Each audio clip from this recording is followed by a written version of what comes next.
Hi guys, this is Erika, and in today's video, someone asked me or asked Brandy, how did I manifest my visa? So we'll talk about it, but before we start, I want to remind you that we are giving away a free course called How to Find Your Blocks to Manifest Anything Fast. All the details are down below.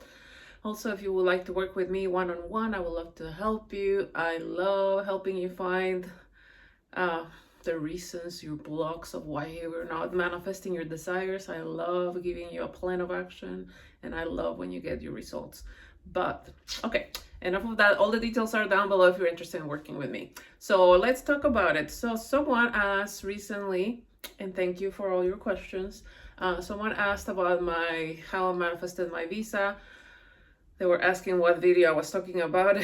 Then I looked through all my videos. I'm like, I don't see it, and I'm sure I talk about it in many different videos, but so I'm like, okay, it's okay, I'll make a new video talking about it. And now it doesn't matter if you're not manifesting a visa, it's okay. What I'm gonna talk about in this video, it applies, it's the same. So if you're manifesting love, you can apply the same. If you're manifesting money, you can apply the same technique, path of action. If you're manifesting a car, if you're manifesting body changes or health or whatever it is you're manifesting, it's the same plan of action. So I'm intending that this video helps you, and yeah, let's talk about it. So I manifested my visa many years ago, and the reason, let me see, I think I'm about to lose this phone. Sorry about technical difficulties. Okay, I think we're good. So the reason why I love talking about this story is because when I wanted to get my visa, I was living in Mexico and my ex-husband was here in the United States. So in order for us to be together, I had to move to the States because this is where he had his job. This is where he had his family. He had a child.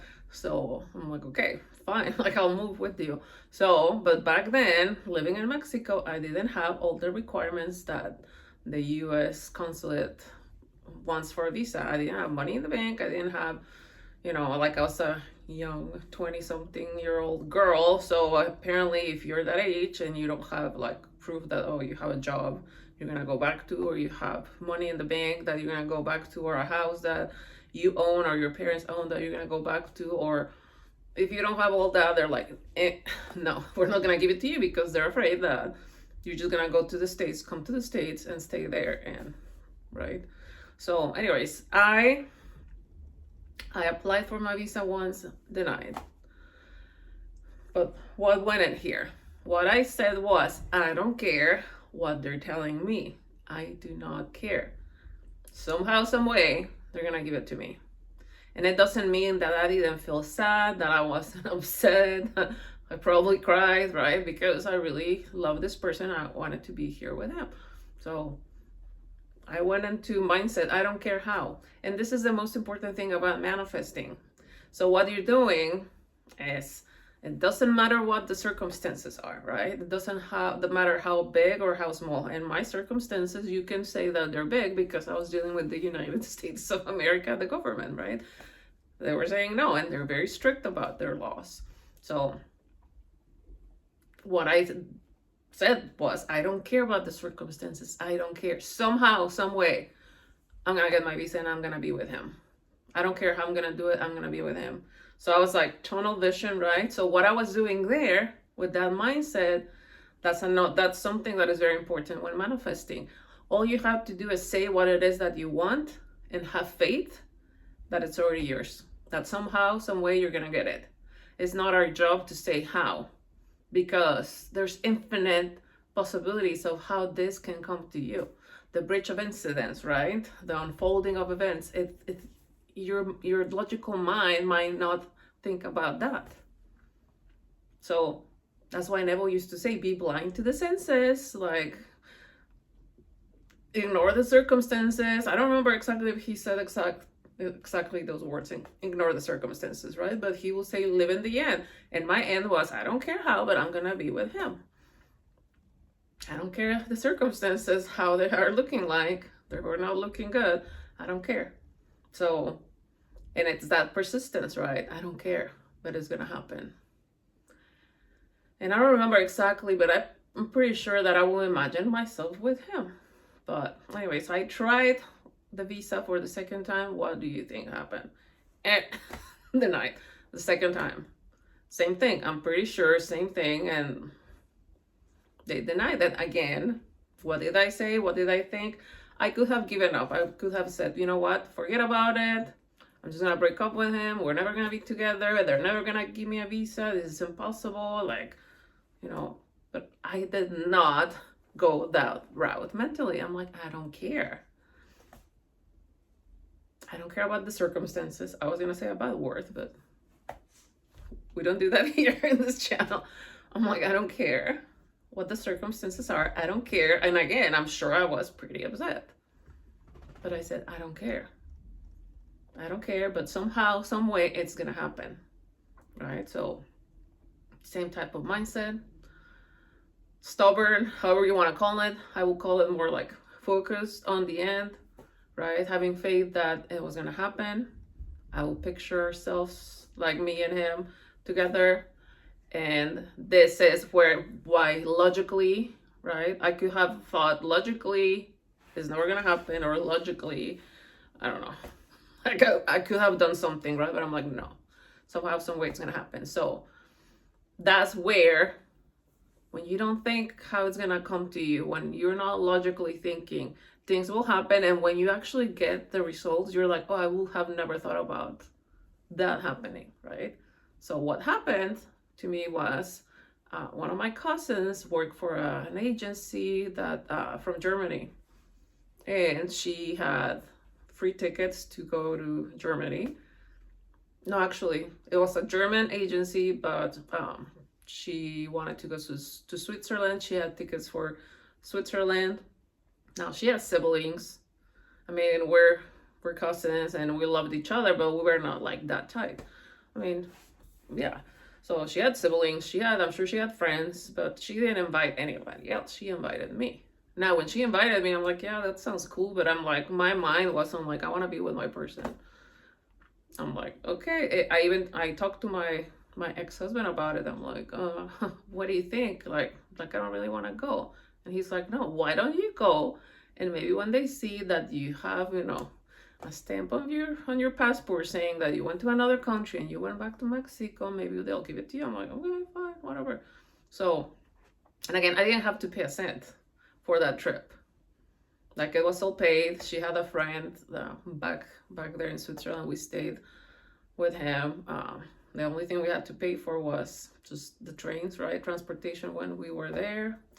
Food. Like, I didn't really spend that much money. So I had a really good time. I went to Switzerland. I went to Germany. I went to the Oktoberfest. It was so much fun. And I went back to Mexico. My cousin actually lived in Cancun, so I had the time of my life in Cancun. And then I went back to Mexico City, where I'm from, and I applied for the visa the third time. And this is what happened that was weird. The first two times that I went to get my visa, I will always get the same guy. The same, what do they call, what's their title? I don't know, that embassy person. It was always the same old guy that had an attitude like I'm better than you. Like, he was not nice, he was not friendly, and he's the one that will always say no to me. When I went back the third time, I see him and I'm like, no. So what did I do? Remember, everyone is you pushed out. I'm like, no, it's not gonna be him. It's not gonna be him. It's gonna be someone else. It's gonna be someone nice. What do you think happened? I don't remember if this other person was there or not, but like magically this other guy was there, and he's the one that called me to go to him. He was so nice, younger, really nice, and he just asked me a couple of questions, and he's like, okay. When he said okay, like, I was in shock. I'm like, oh, what do you mean okay? Like did he actually give it to me? I was in shock. And yeah, he gave me my visa. And then after that, you know, long story short, I'm here.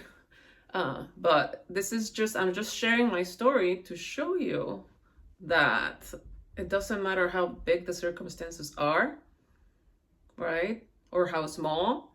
Your job is to just choose what you prefer to experience, right? It doesn't matter what's happening out there in the 3D. Your job, if you're consciously manifesting something or someone, is to say, I don't care. This is what I'm choosing, right? I don't care how the circumstances look like. I don't care. Somehow, some way, I'm going to get what I want. I'm just choosing. That's not what I want. That's not what I choose. I'm choosing the reality where I have my visa, or I'm choosing the reality where I have my person, where my person commits to me. If you have a third party, I don't care how it looks like right now. I'm choosing the reality where my person is committed to me, where I'm the only one for them. Or if it's about money, I don't care. Maybe I don't have any money in the bank right now. Maybe I'm minus 20 or however many dollars, right? Your job is to say, I don't care, but somehow, some way, like I'm choosing how it's going to happen, but I'm choosing the reality where I am a millionaire, or I'm financially free, or I'm abundant, or prosperous, or however you want to word it, right? Or if it's a body change, like whatever it is, your job is to say, this is what I want. I don't care how scary it looks out there, but I'm going to the end. And I'm not thinking logically, right? I don't care, like somehow, some way, I know it's going to unfold perfectly for me. So what I did there was like, there was a possibility, right, where I will not get my visa, I will break up with him, and I will have never been here. My daughter will have never been born, and I don't know how my life will have gone, right? That was a possibility, but I didn't choose consciously. I didn't choose that possibility. I chose the reality where I will be here, and etc., right? Because I just made a choice. It's the same thing with a job. I've done that as well. I've shared my story with you guys. I wanted this specific job, and they will say, no, I didn't have the requirements. I didn't have the experience. And I said, I don't care. Somehow, some way, that's my job. And they gave me the job.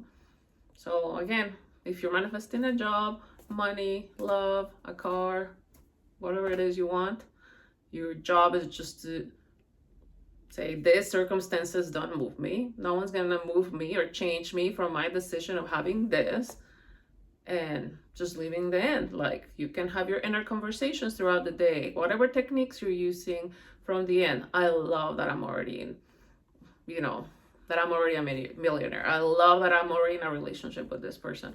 Or I love that my body is the perfect shape. Or I love that I'm perfect health. Or I love whatever it is, right? And also remember that if you have a desire, that desire is there, here, because it's already yours. It's impossible for you to have a desire if it's not already yours. It's already created. It's there for you to just say, okay, it's mine, thank you, right? That's why they say gratitude is so powerful, because when you're saying thank you, you're saying it's already mine. You're not saying, no, it's not really mine. No, I don't really deserve it. Yeah, where is it? No. When you're saying thank you, gratitude is because you're admitting you are choosing that reality where it's already yours. Or otherwise, you wouldn't be saying thank you, right? So that is my story. I intend that it helped you. If you have questions, if whatever question you have for me, I'll try my best to answer them. But I love you guys so much. Thank you for liking, watching, subscribing. And once again, if you're interested in working with me, you know what to do. The details are down below. I love you, and I'll see you next week. Semana. Bye.